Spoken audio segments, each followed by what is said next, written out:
qui s'appelle l'International. Alors je ne vais pas jouer le rabat-joie, mais bon, ce crash de Ewabura Kisangani a révélé quelque chose de condamnable. Il y avait des passagers qui avaient des billets qui ne portaient pas leur nom. Qu'est-ce que vous, à Fly Congo, vous avez pris comme mesure pour que ça ne se reproduise pas?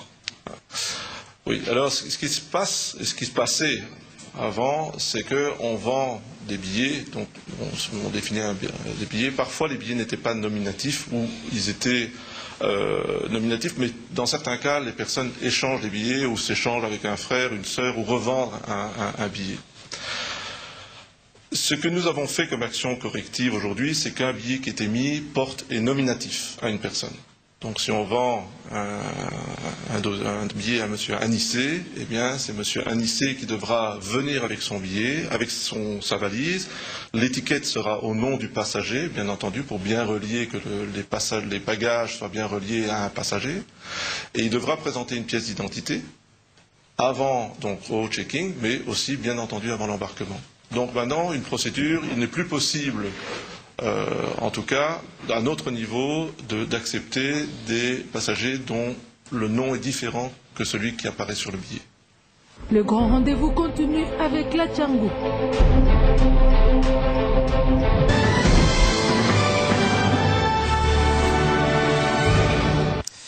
Kadi Kadima, étudiant à l'IFASIC. Kadi Kadima, vous êtes debout?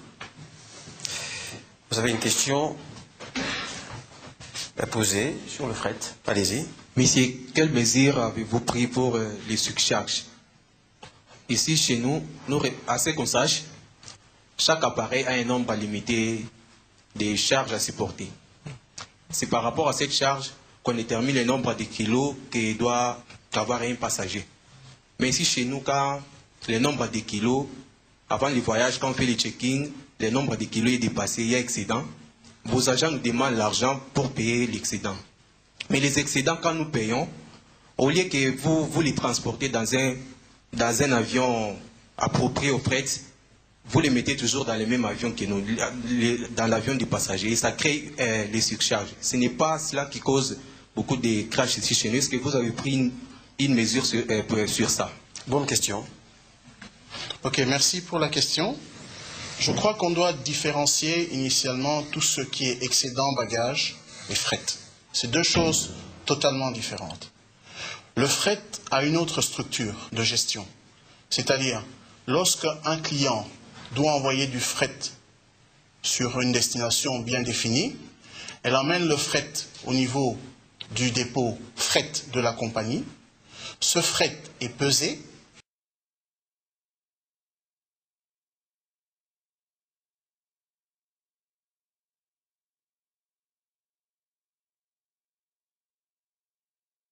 Identifié, vérifié, parce que sachez qu'on ne peut pas transporter n'importe quoi. Il y a certains produits qui sont interdits. Donc, suivant le contenu du fret, du colis, on va le taguer, on va le peser et on va l'orienter sur l'avion qui doit le transporter. Ça, c'est la partie fret. Donc, là va être établie une lettre de transport aérien qui sera remise au préparateur du vol avec le poids pour ce colis. Ça, c'est la partie fret. La partie excédent. Le passager se présente à l'aéroport, il a une franchise de 30 kilos, mais ce jour-là, il ramène un peu de bunga à la famille.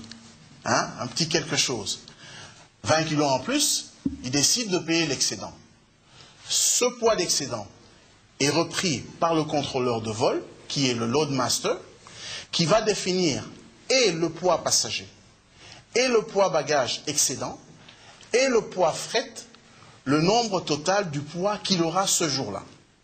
Mais sachez une chose qu'en amont, il y a toute une préparation qui se fait. Chez nous, par exemple, un vol ne se prépare pas le jour du vol. Il se prépare la veille du vol. Par exemple, aujourd'hui, demain, nous avons un vol sur Kisangani Goma. Oui, vendredi, hein, c'est ça. Bandaka Gemena. Okay. Voilà, nous avons un vol sur Bandaka Gemena. En fin de soirée, nous avons déjà la situation pré-booking du nombre de passagers. Et la réglementation définit un poids standard pour adultes pour enfants et pour bébés. Au niveau des opérations, on reçoit cette information et on sait qu'avec cette prévision, le poids disponible sur cet avion pour le vol de demain est de X valeur, par exemple 10 tonnes. Eh bien, l'équipage le matin, lorsqu'ils vont recevoir le plan de chargement, par rapport à la quantité de carburant mise à bord, ils sauront que la disponibilité ce jour-là est de 10 tonnes. Par conséquent, on ne peut pas aller au-delà de ce poids. Mais il y a aussi, dans l'ordre opérationnel, certains facteurs qui interviennent. Nous devons respecter notre poids à l'atterrissage. Nous devons respecter le poids au décollage. Ça, ce sont des poids structurels. Et tout ça est tenu en compte au niveau du dispatch, au niveau des opérations, dans la préparation du vol. Donc les pilotes reçoivent un briefing le matin en disant voilà la situation pré-booking que vous avez. Et on a un système qu'on appelle, qui est connu, le last minute change. C'est-à-dire, pour une réunion ou pour une autre, on a eu une délégation qui s'est présentée le matin à l'aéroport et on se retrouve avec 2 tonnes en plus. On ne va pas les embarquer, les 2 tonnes. Le pilote dira bien, c'est très bien, le fret aujourd'hui qui était de 3 tonnes, eh bien on n'en prendra qu'une tonne. On débarque les 2 tonnes, on fait une lettre de débarquement et l'avion part avec son poids réel. Est-ce que le poids respecté, je continue, je complète la question, le poids respecté n'est pas faussé par certains comportements de vos propres agents? Parce qu'on sait qu'à l'aéroport, des fois, on vous fait payer moins de kilos que vous n'avez finalement. C'est-à-dire que vous arrivez au niveau d'excédent, vous avez 20 kilos d'excédent, on ne vous fait payer que 10 kilos. Est-ce que ça ne fait pas fausser votre calcul à l'arrivée? C'est qu'au lieu d'avoir la tonne, vous avez une information que tel passager avait 10 kilos, alors que réellement le passager en avait 30. Quelle mesure vous avez pris, vous,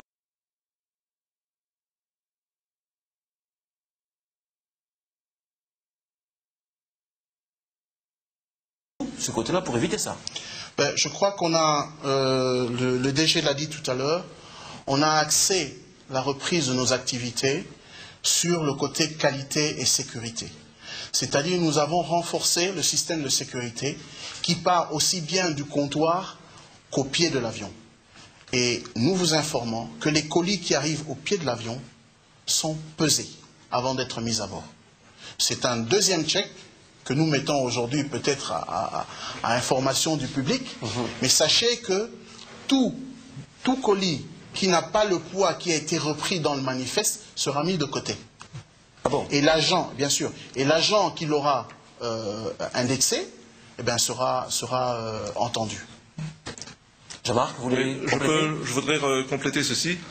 C'est que dans la phase de nos audits et donc de l'augmentation de la qualité et de la sécurité des opérations, en fait, nous avons mis en place une procédure de pesée ponctuelle où nous allons peser le déchargement de l'avion à destination. Parce que nous avons une situation à l'embarquement que nous maîtrisons. Normalement, cette situation maîtrisée doit être la même au débarquement à destination. Donc, bien sûr, cette procédure ne pourra pas être mise en œuvre systématiquement parce que ça prendrait du temps et ça retarderait les opérations, principalement le débarquement des passagers pour la récupération de leurs bagages et du fret. Mais il y a et il y aura en fait des opérations ponctuelles où nous allons mener, c'est un peu comme aujourd'hui vous avez des opérations dans la rue, on va tester si vous avez bien votre assurance dans vos véhicules, eh bien il y aura des jours à des destinations qui ne seront jamais déclarées à l'avance, donc ça sera secret bien entendu au niveau de la société, c'est notre département audit et qualité qui fera ce check et donc nous amènerons les équipements sur place et donc nous pèserons les débarquements. Ça nous permettra de pouvoir valider que les opérations à l'embarquement soient correspondantes au débarquement également. Le grand rendez-vous continue avec Fly Congo.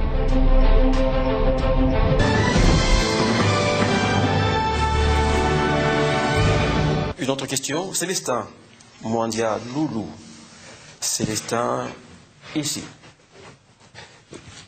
Ma question c'est ici, sur l'actualité, les compagnies d'aviation européennes veulent faciliter le déplacement aérien. Et la difficulté qui trouve cette vision d'affaires se trouve en Afrique, qui pose la question que beaucoup de compagnies africaines sont sur la liste noire de la communauté internationale. Qu'est-ce que Fly Congo apporte une solution sur cette difficulté qu'éprouve cette vision d'affaires? Écoutez, il y a deux niveaux pour ça. En fait, comme la liste noire, c'est une liste qui reprend les administrations locales de l'aviation civile. Donc, ce qui est important, c'est pour qu'un pays soit conforme à la réglementation de l'OACI et surtout aux recommandations IATA, mais principalement l'OACI aujourd'hui, ces aviations civiles doivent remplir un certain nombre de critères administratifs et opérationnels. Les opérateurs, et en réalité, c'est à ce niveau-là, au départ, que l'OACI va se pencher, c'est qu'ils vont analyser un pays, ils vont analyser une souveraineté et définir si cette souveraineté est déjà compatible pour remplir ces critères ou pas encore. Ce que peuvent faire les opérateurs comme nous, c'est d'une part déjà nous préparer. Parce que c'est pas parce que, en fait, aujourd'hui, un pays peut ne pas être sur liste noire, mais c'est pas pour ça que les opérateurs, eux, sont compatibles au niveau de sécurité ou pas. Nous pouvons, en tant qu'opérateurs, amener nos critères au-delà des recommandations requises, et nous devons attendre que le pays soit reconnu, bien sûr, et soit sorti de cette liste noire.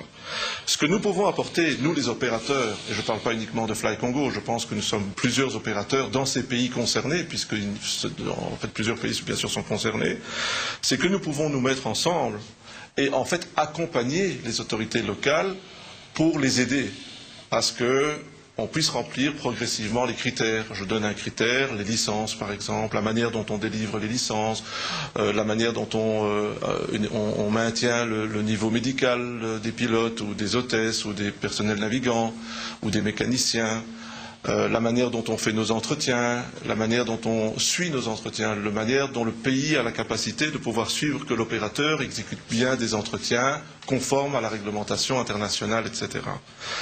Donc c'est un travail à plusieurs niveaux. Nous, les opérateurs, nous avons un rôle de contribution, un rôle d'aide, un rôle de partage et un rôle de soutien.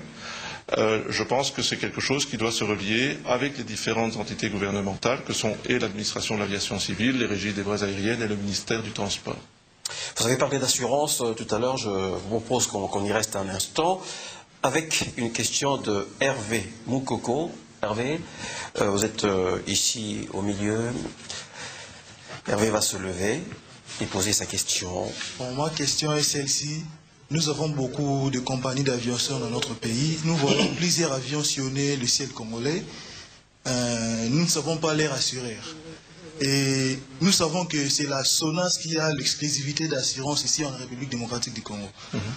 J'aimerais savoir si Fly Congo est assuré par la SONAS ou par une autre société d'assurance. Et si Fly Congo est assuré, c'est pour combien de temps? Bonne question. Bon, l'assurance, on n'a pas le choix aujourd'hui. Si on veut s'assurer, ici en République démocratique du Congo, on doit s'assurer auprès de la Société nationale d'assurance de la République démocratique du Congo, que vous avez cité, monsieur, qui s'appelle la SONAS. La SONAS elle-même est en fait je dirais, le responsable premier. Et quand on a une société nationale d'assurance comme cela, la pratique fait qu'on se réassure par derrière. C'est comme les banques. Les banques, en général, quand vous prenez un crédit, parfois ne prennent pas le risque du crédit, mais se réassurent avec d'autres grandes banques pour diviser le risque. La SONAS, c'est la même chose. Donc la SONAS peut assurer et peut apporter en fait une responsabilité de couverture, mais afin de garantir les risques qui sont parfois très élevés, eh bien se réassure au travers de différents grands brokers ou de ce qu'on appelle les brokers ou les underwriters, donc les signataires. Et nous avons aujourd'hui en tant qu'assurance la SONAS, bien entendu, puisque c'est conforme à la réglementation nationale.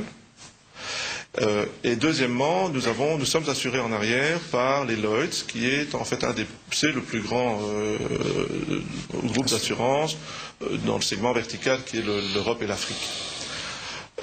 Derrière ça, donc, nous avons un broker qui est un broker qui a contracté et avec nous, avec la SONAS, bien sûr, puisque c'est la SONAS qui prend la responsabilité de premier niveau. Et aujourd'hui, nous sommes assurés à 100% par un groupe qui s'appelle Gallagher, qui est membre en fait des Lloyds du segment anglais. L'assurance, les contrats se signent en général pour 12 mois, renouvelables. Et donc nous avons une couverture de 12 mois renouvelable, avec une conformité totale. Alors je pourrais te dire une chose, parce que je crois que c'est important. Vous savez, je crois que dans l'assurance, il faut assurer tout le monde. J'en profite, j'ai même nos amis, vous êtes des passagers, vous êtes potentiellement des passagers. Il faut assurer donc votre transport, il faut assurer l'avion en responsabilité civile. Nous assurons également les corps de l'avion, nous assurons les hôtesses, nous assurons tout le personnel navigant et nos pilotes et nos copilotes sont assurés également.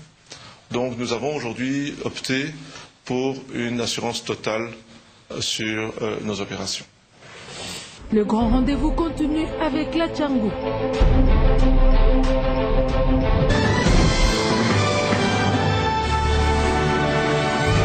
Parlons du prix de vos billets. Mireille, Merveille, Viocolo a une question à vous poser sur le prix de son billet. Merveille, Viocolo,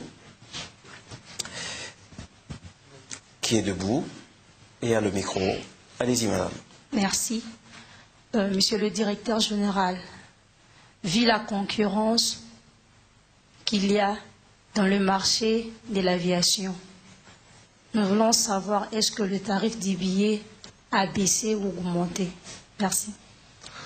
C'est une bonne question.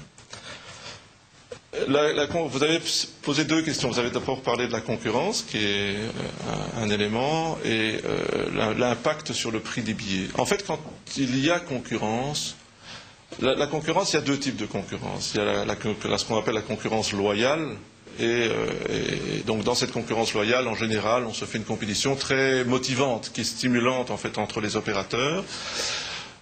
Mais je dirais que les pratiques de concurrence, c'est que dès que deux opérateurs s'alignent dans un même marché, la tendance, c'est que l'un va tenter de se défendre vis-à-vis de l'autre en faisant baisser les prix. Donc les prix, depuis que nous sommes venus sur le marché, sur les segments et sur les lignes que nous opérons, les prix ont diminué. Bon, maintenant, il y a deux impacts à cela. Bon, bien sûr, ça va contenter le consommateur, mais il faut regarder, il y a plusieurs aspects. Il y a l'aspect de la baisse de prix. Alors, est-ce que ça veut dire que c'est une baisse de marge ou est-ce que ça va impacter la rentabilité ou la productivité de l'outil qui est l'avion? C'est de savoir est-ce qu'on vole en générant du profit qui permet de payer l'entreprise ou pas.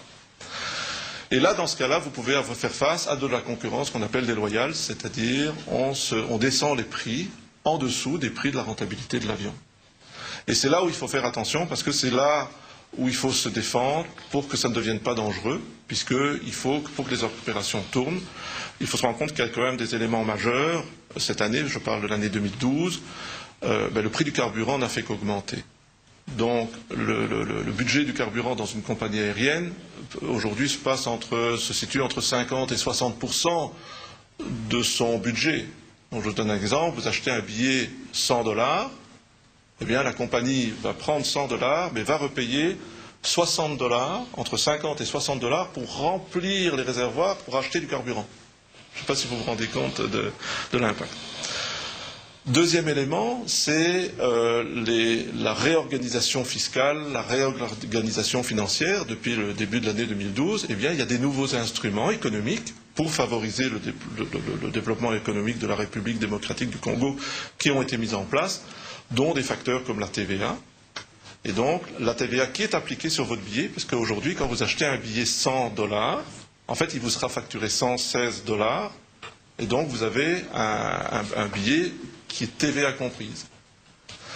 Eh bien, les opérateurs au Congo, maintenant, ont un petit souci, c'est-à-dire que nous achetons du carburant auquel nous payons aussi de la TVA, et cette TVA, aujourd'hui, n'est pas déductible. Donc le prix, il augmente aussi bien par le prix du carburant qui monte, et puis par le prix de la TVA qui a été rajouté, pour lesquels nous ne pouvons pas faire face économiquement. Et donc je crois que ce qui est important, c'est que je crois qu'il y aura une concurrence qui baissera les prix, mais les prix à un moment donné vont remonter légèrement, ou peut-être un petit peu plus, de manière plus importante, pour faire face en fait à tous ces impacts qui sont des impacts économiques importants. On ne peut pas aujourd'hui, au nom de la concurrence et de la compétitivité, agir sur la sécurité. C'est impossible. Le grand rendez-vous continue avec Fly Congo.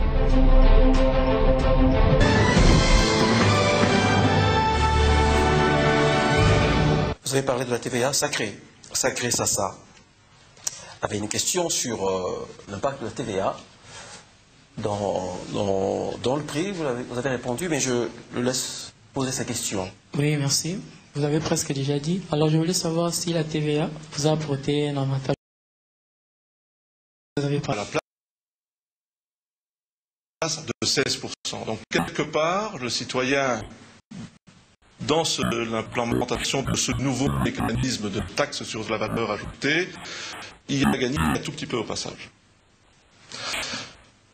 Mais il y a deux aspects. Il y a le billet du passager, et donc celui-là, on perçoit cet argent, on perçoit cette TVA qu'on doit restituer à l'État, ou alors on paye nos fournisseurs, donc tout un mécanisme de déductibilité, c'est des vases communicants. Mais il y a le passager, puis on a parlé du transport du fret. Alors par exemple, dans le cadre du transport du fret, l'ICA de 18% a été exonéré. C'est-à-dire que pour favoriser le développement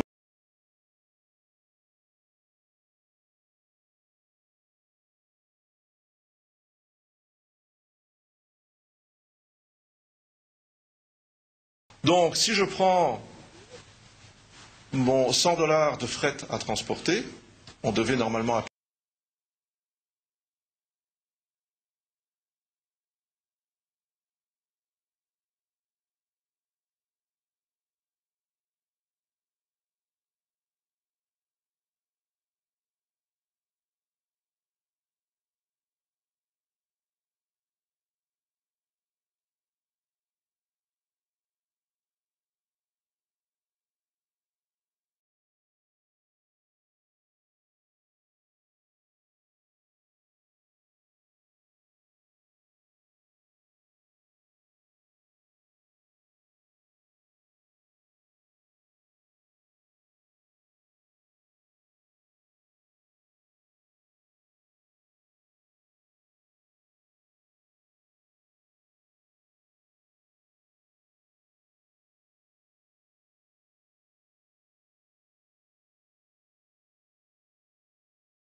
surtout pour nous, c'est cette TVA sur le carburant qui est aujourd'hui non déductible. Bien, oui, vous avez bien répondu à la question. J'ai personnellement, alors peut-être aussi que d'autres Congolais dans la salle ont vu comme moi que Fly Congo figure dans plusieurs prospectus qu'on voit en ce moment de Miss Congo. C'est une nouvelle politique? Oh, c'est une politique d'intégration. C'est important d'abord, c'est important pour se faire connaître. Et puis, je pense qu'il y a des actions. Il faut ouvrir l'aviation. L'aviation était un domaine un peu secret comme ça. Je pense que beaucoup de pays, beaucoup d'entreprises ne s'ouvrent pas. Je crois que bien au contraire, il faut faire connaître l'aviation. L'aviation est un secteur stratégique en République démocratique du Congo. Et il y a beaucoup d'événements. Moi, je pense qu'il est important de participer à cet événement. Il faut être partie intégrante. Je pense que le Miss Congo, je pense, n'a pas exercé les 2 dernières années. Je pense qu'en 2010 et 2011, Miss Congo n'a pas eu lieu. Je crois que c'est un emblème international, c'est un emblème mondial. Je pense que ça aide le Congo à se faire encore mieux connaître à l'international. Et je crois qu'il faut faciliter la vie de toutes ces organisations qui n'ont pas beaucoup de moyens. Et donc, nous avons offert le transport de l'organisation entre les différentes provinces, puisque les élections sont en train de se faire maintenant. Ce soir aura lieu l'élection de Miss Kinshasa. Donc, Fly Congo est bien sûr supporter. Demain, il y aura d'autres régions qui vont finaliser. Et puis, donc, fin du mois, il y aura la finale. Donc, d'ici là, nous allons apporter notre soutien. Mais je pense que c'est important de s'intégrer. Ça fait partie de la règle du jeu. Je pense qu'il n'y a pas que ça. Je pense qu'il y a d'autres mouvements, d'autres organisations, qui soient culturelles ou locales. Je crois que c'est important d'en faire partie. Merci Jean-Marc Pajot, merci José Dubié. C'est déjà fini, hein? Oh, c'est passé vite, hein? Très vite. Vous avez un dernier mot? On est au bout de l'heure, là, de l'émission. On a fait 1 heure, là, déjà. C'est Vous vrai. voulez ajouter? Oui? Ah, ben c'est bien. Oui, c'est passé vite. C'est passé vite. Je crois. Ça va. Alors, est-ce que vous avez un dernier mot? José Dubié, directeur des opérations, ou Jean-Marc Pajot, directeur général de Fly Congo? Oui, mon dernier mot est celui-ci. J'invite les consommateurs congolais à faire confiance à Fly Congo. C'est une nouvelle image, un nouveau départ que nous allons donner dans le secteur de l'aviation. Nous adhérons totalement au projet de société dans la modernisation du Congo. Et je profite d'ailleurs de l'occasion pour dire que nous avons exactement 3 étapes, 3 phases de relance au niveau de l'entreprise. Et la deuxième phase concerne justement l'acquisition d'avions beaucoup plus performants, donc pas trop gourmands en carburant, et qui apporteront dans le ciel congolais l'image d'une aviation qui se développe et qui ne rate pas le train du développement. On sait que Fly Congo dessert le Lubumbashi 6 fois par semaine, c'est ça? Exact. Il y a d'autres destinations qui ont été ouvertes? Bien sûr. Gemena Mbandaka, Kisangani Goma, très prochainement Kindu Bukavu et très prochainement aussi Johannesburg. Dernier mot, Jean-Marc Pajot, directeur général. Écoutez, je crois qu'on a couvert pratiquement les grands aspects de l'aviation civile. Nous voulons vraiment aller de l'avant. Je crois qu'il y a le projet, nous allons moderniser, nous allons optimiser nos opérations, nous allons pénétrer le pays pour apporter du service à l'intérieur du pays, qui en a aujourd'hui encore grandement besoin. On a besoin de transporter. Nous allons de l'avant. Je pense qu'il y a cette révolution de la modernité qui est en marche pour le moment, et nous allons adhérer à l'entièreté de cette politique. Merci à vous, en tout cas, Jean-Marc Pajot, directeur général de Fly Congo. Merci à vous, José Dubié, directeur des opérations de Fly Congo. C'était ce face-à-face, mesdames et messieurs, une confrontation entre les compagnies aériennes Fly Congo et les Congolais, issus de toutes les couches sociales, qui avaient beaucoup de questions à poser sur leur ciel. Est-ce que notre pays sortirait de cette liste noire? Les invités ont donné quelques éléments, bien sûr, de réponse. Cette émission se termine ici. Bien évidemment, je souhaite de passer une très très bonne soirée si vous nous regardez effectivement un soir. Cette émission sera diffusée et rediffusée sur plusieurs chaînes de télévision. Ne soyez pas surpris si vous nous voyez sur plusieurs chaînes de télévision. On se retrouve très rapidement pour un autre numéro de cette émission, Le Grand Rendez-vous. À bientôt. Au revoir.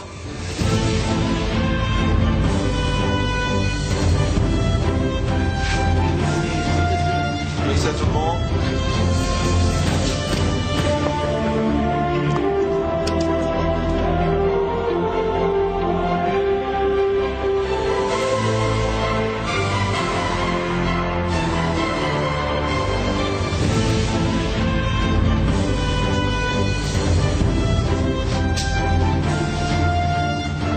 Monsieur le DG, est-ce que nous pouvons connaître vos impressions après l'enregistrement de cette émission? Je pense qu'il y a beaucoup de questions pertinentes qui ont été posées. Je crois que l'intérêt est là. Je crois que le peuple congolais est concerné. Et donc, nous allons de l'avant. Je pense avoir répondu à l'entièreté de leurs questions et à leur concernations. Donc, nous allons de l'avant.